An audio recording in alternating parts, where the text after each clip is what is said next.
habilidades práticas em prototipação e empreendedorismo para a gente resolver desafios reais aqui que existem nas empresas, formando a próxima geração de fundadores de startups, com uma visão de criar protagonistas universitários para liderar a inovação e gerar negócios alinhados aqui às verticais da nossa cidade. Prezando muito por trabalho em equipe, tomar iniciativa com entregas reais, valorizando diversidade, com compromisso, participação e sempre inovando e testando as mais novas ferramentas aí do mercado. Bom, a gente já trabalhou muitos conceitos, né? A gente está aí nos 75%, quase atingindo os 100% das aulas. Então, a gente já falou sobre os tipos de evento, por que fazer eventos dentro de centro de inovação, sobre planejamento estratégico de um evento, depois a quebra em atividades e ritos para acompanhar no dia a dia, criação de media kit, captação de patrocínio, a parte de calendário de mídias e divulgação estratégica, parte de curadoria de palestrantes, dos staffs, como trabalhar com eles, parte de engenharia de hackathon, como organizar de fato um hackathon. E hoje a gente vai trabalhar o pós-evento, para na próxima aula a gente focar um pouco mais em soft skills. Então, eu diria que esse é o último de hard skills focado em eventos, e depois a gente parte para a parte de soft skills. Então, um encontro ali sobre isso. Eu espero que realmente esses conteúdos estejam sendo úteis. Eu sei que é bem difícil a gente colocar essas coisas na prática, né? Alguns guardiões até já tinham comentado, né? Pô, como que eu vou criar algo para tangibilizar isso, né? Até brinquei ali com o Henrique da gente organizar um evento no Rabu, mas eu acho que vocês já estão tendo oportunidades e ganchos de fazer isso, né? O próprio exemplo ali, amanhã, um exemplo bem grande disso, dinâmica com os calouros aqui das universidades, né? Então, eu espero que espanhol e vocês estejam colocando isso em prática. Eu sei que às vezes na correria é bem difícil, ainda mais lidar com bastante gente no dia a dia. Mas como eu falei, a gente não vai conseguir aplicar todos os conceitos aqui de fato. Essa era a minha palavra ali de início. Eu tô sem o chat do lado para ver vocês escrevendo ou falando. Então, qualquer coisa pode subir aí no palco. Hoje a gente vai trabalhar o pós-evento, então o evento não acaba depois do dia do evento, ainda tem trabalho a ser feito depois. O intuito é que a gente evite o trabalho depois, né? Vamos tentar agilizar tudo antes para acabou o evento, beleza, vamos relaxar, respirar. Nem sempre a gente vai conseguir fazer isso. 99% dos casos a gente não vai, mas quanto melhor a gente se planejar para isso, melhor o pós fica otimizado, né? Então eu vou trazer alguns conceitos aqui para vocês. Primeiro, a parte de analisar como foi o evento, analisar. Ali está escrito performance, mas evitem utilizar esse termo, porque não existe essa palavra no português, né? Seria o desempenho. Analisar o desempenho. Trabalhar a gestão de ativos e dados, então, do pós-evento, né? Emitir certificados, as pessoas que participaram, até a questão de LGPD. O relacionamento com quem participou, né, os stakeholders, agradecer as pessoas, ser cordial com elas para sempre deixar a porta aberta para uma próxima. A parte de um fechamento administrativo e curadoria para um próximo ciclo. E a parte de documentar o legado, né? Então, já pensar no próximo estágio, né? Não acabou ali, e beleza, uma coisa encerrada. A gente sempre está fazendo coisas que se repetem nos próximos anos, em especial dentro do Liga, e vocês estão tendo essas dificuldades na prática de ver que a gente tem muito material que não é documentado. E se a gente não começar a criar essa cultura, no próximo ano os Guardiões vão ter esse mesmo problema. E o que vocês fizeram vai ser apagado, porque aí outro Guardião chega e vai fazer tudo do zero. E aí vocês não vão começar a criar uma certa história, um certo legado ali no meio, né? Então isso é muito importante. Poxa, as imagens não estão funcionando. Se as imagens não estão funcionando, não tem como fazer a apresentação. Mas, não, tô zoando. Eu não tenho tantas fotos zoadas hoje. Não sei porque essa primeira não apareceu, mas a primeira parte, depois do pós-evento, a gente fazer um debriefing técnico, né? Então, fazer uma reunião para fazer uma avaliação crítica do que houve, e no máximo até 2 dias do evento, para evitar a gente esquecer os detalhes que levaram ali, né? Eu, às vezes, vou até anotando durante o evento no bloco de notas, para a gente ter essas lições aprendidas, para identificar o gap entre o que foi planejado e o que de fato foi executado. Então, o que a gente tinha planejado de uma forma e deu totalmente errado, que na próxima a gente pode evitar. Mesmo que não seja o mesmo evento, a gente aprende muito das experiências passadas para não repetir no futuro. Então, pode ser que vocês não vão aplicar isso um ano depois no mesmo evento, mas vocês vão aplicar isso em outro contexto no meio da carreira profissional de vocês. Então, um exemplo é avaliar se o fluxo de credenciamento no Hub impactou o início das palestras. Aqui, eu geralmente, a gente não vai analisar minuciosamente cada detalhe, mas vocês vão ver coisas muito perceptíveis. Vou dar um exemplo do processo seletivo do Bonja. Cara, o aplicativo não funcionou como era para ter funcionado. Então, qual que é a lição aprendida que a gente traz isso? Fazer um teste antes, um teste de carga, a gente absorveu, talvez vocês não tenham percebido isso, eu pelo menos absorvi ali um aprendizado que era quando a gente fez o MVP da Bu ontem, a gente realmente fazer um teste de carga. Eu falei, Kevin, Vitor, testem ali para evitar que na hora, quando tiver 16 pessoas rodando ali com o app de vocês, tudo caia. Porque foi o que aconteceu junto com o app ali do processo seletivo. Então, vocês terem esses aprendizados e sempre estarem vendo melhor, formas de melhor trabalhar isso, né? O próximo seria as métricas de sucesso. Então, o NPS é a principal delas, que é o Net Promoter Score. Então, é uma métrica padrão que é uma escala de 0 a 10, uma nota de 0 a 10 ali. Dá para tu tirar, fazer um cálculo aí em cima. É só por você ter a nota de 0 a 10, isso já ajuda bastante a ter um critério de avaliação. Aí pode botar outros campos lá de o que tu achou de tal coisa, fazer um NPS de cada uma das áreas. Ah, comunicação foi boa, a infraestrutura foi boa, os palestrantes foi bom.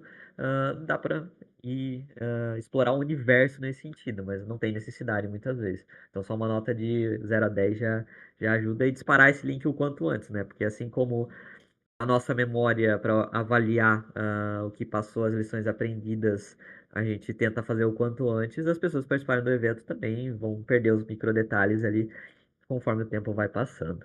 Então aqui tem um pouco da classificação do NPS, detrator, passivo e promotor. Então isso geralmente é um critério de análise humana, né? Então os promotores geralmente são as pessoas que realmente vão falar muito bem do teu evento. Os passivos é quem, pô, beleza, nem fede nem cheira, mas os detratores são aqueles que vão destruir depois falar, porra, isso foi uma merda, foi o pior evento que eu já fui, ano que vem eu não venho, não recomendo. Então, isso é muito importante, não é Takeo que está trazendo isso daqui, isso é anos de estudo na literatura que alguém pesquisou sobre, identificou de 0 a 6 é tal coisa, de 7 a 8 é outro, e 9 a 10 é outro. Então, isso é muito importante vocês se aterem. Um arquivo de reporte no final. Então, o relatório traduz o evento em números, principalmente para patrocinadores e para outras pessoas. Então, a gente tem que ter esses dados, né? Pelo menos um relatório. Eu costumo fazer um relatório vivo ali do que acontece depois, principalmente para stakeholders ali. Então, ter o total de inscritos versus quantas pessoas estiveram presentes, perfil do público, quem que estava presente, quais os insights, e aí vai uma análise tanto subjetiva quanto objetiva. Não complicar demais. Então, usar gráficos simples, não vai meter lá um gráfico de análise de correlação de por que que os estudantes não vieram, porque choveu na região sul e grande parte dos inscritos que estavam no processo seletivo moravam no Profipo. Então, cara, não precisa ir tão além, sabe? Gráfico de pizza já resolve, um gráfico de barra já resolve.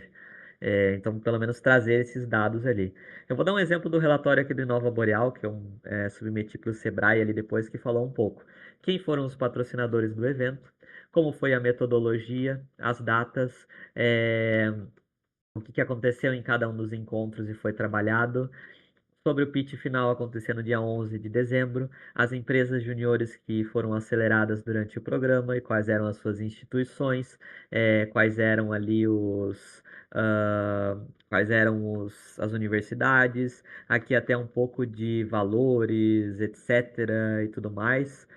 Das empresas um pouco mais a fundo, que era um dado que o Sebrae precisava. Então, qual era a arrecadação, meta estipulada, qual era o nicho de atuação, áreas, etc. Eu não vou passar esses números ali exatamente para vocês, nem a gente vai ficar debatendo em cima deles, porque são números que o pessoal calcula de uma certa forma ali, o espanhol, e talvez explique um pouco melhor para vocês depois como funciona esse cálculo, porque eu particularmente não entendo. Então vocês podem ver números bem estranhos ali de 80 mil, outros de 40 reais, é um cálculo meio maluco ali que eu particularmente não parei para tentar entender e é um dado que eu submeti ali para o Sebrae. Os mentores, quem eram os mentores, de qual empresa que eles eram, qual era o cargo deles. os resultados, número de participantes, número de empresas juniores, número de empresas seniores, que eles classificam ali, número de pessoas que estavam na organização, essas empresas segmentadas por tipo, startup, associação e empresa tradicional. E aqui algumas fotos, a parte do momento do coffee break, network, apresentação do programa, apresentação da metodologia, apresentação da metodologia foto 2, a palestra de modelo de negócio, persona de venda, quem que deu essa palestra, qual foi a empresa, a parte do momento hands-on, o pessoal trabalhando ali mão na massa junto com os mentores, outra foto de cima, a parte do momento de time ali da Convex, a parte, tá saindo um som aí da parte do momento de debate entre os mentores, quando a gente sentou para conversar e debater ali o que foi trabalhado, então os mentores participando, a palestra da Ambev que teve ali também, o depoimento da Englobal sobre como foi mentorar ali o Rafa, diretor de operações deles, e a foto final ali do dia um. Então, registros visuais de como que foi essa jornada com números. Então, modelinho bacana para vocês se inspirarem.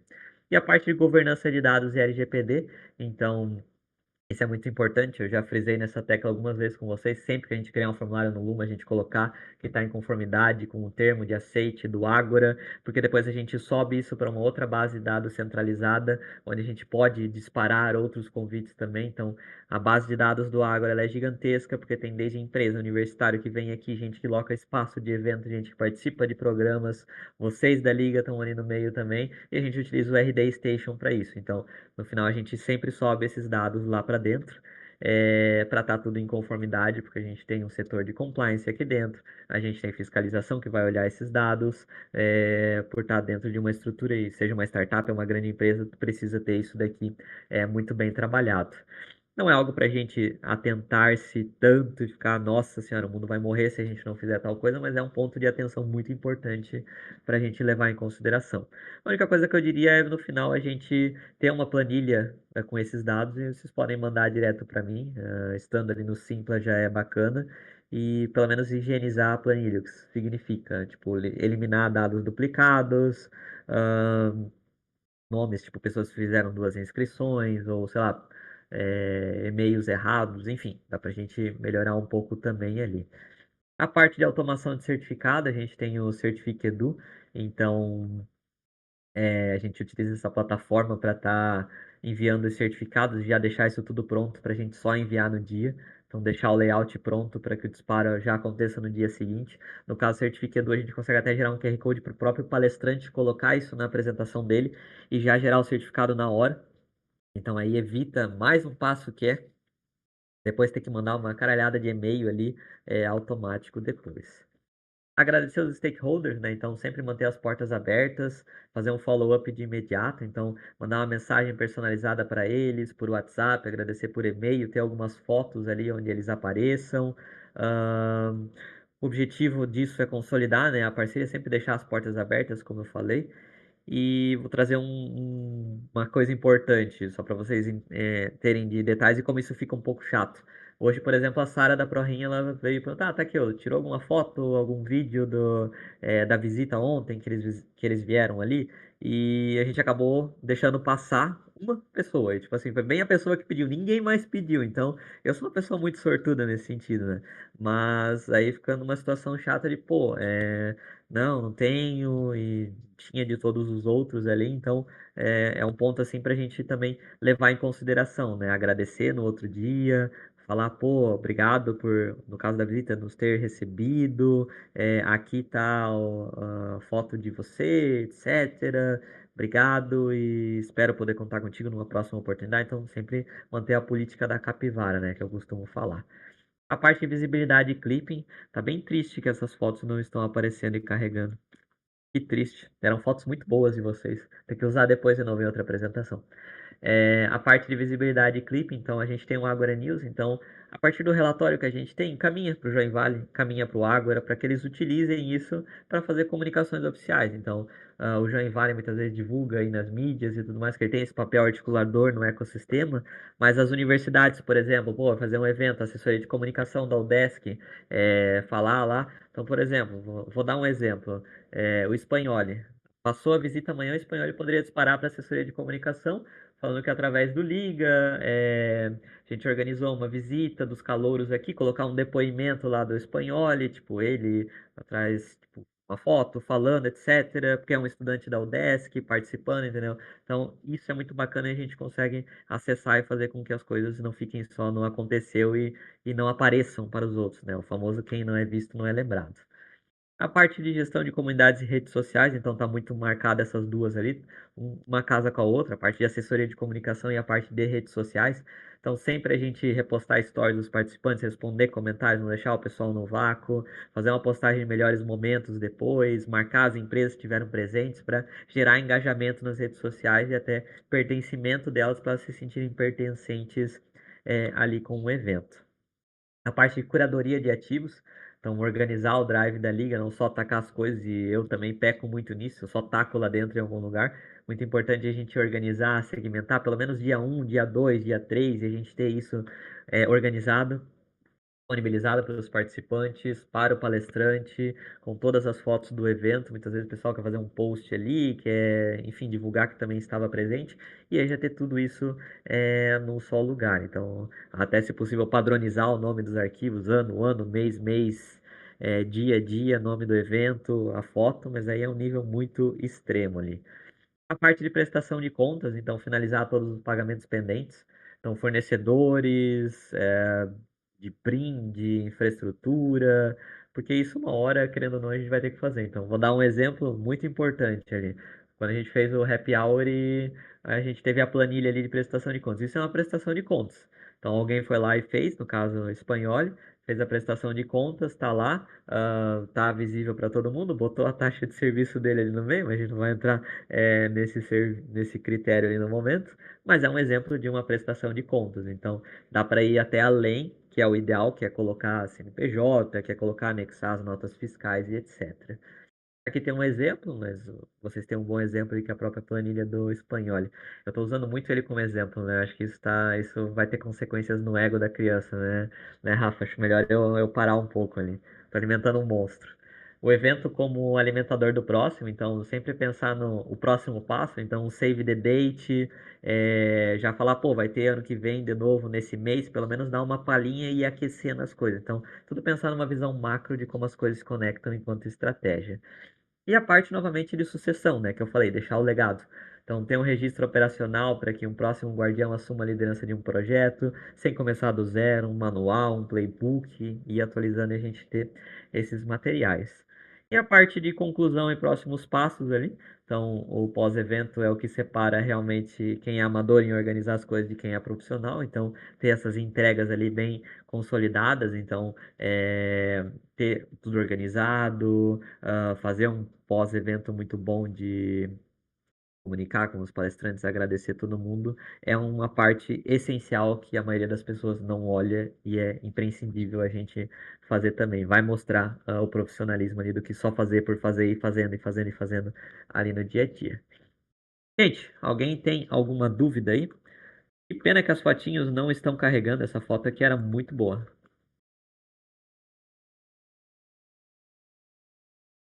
E aí, gente? Penso logo, farmo aura. A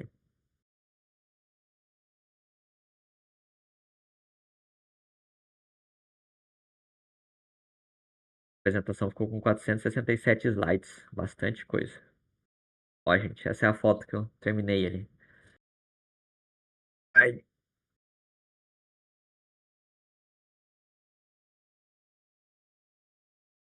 Ctrl F5, top, top, top. E aí, gente? Dúvidas? Questionamentos? Rápido hoje? Eu acho que hoje foi mais direto, né?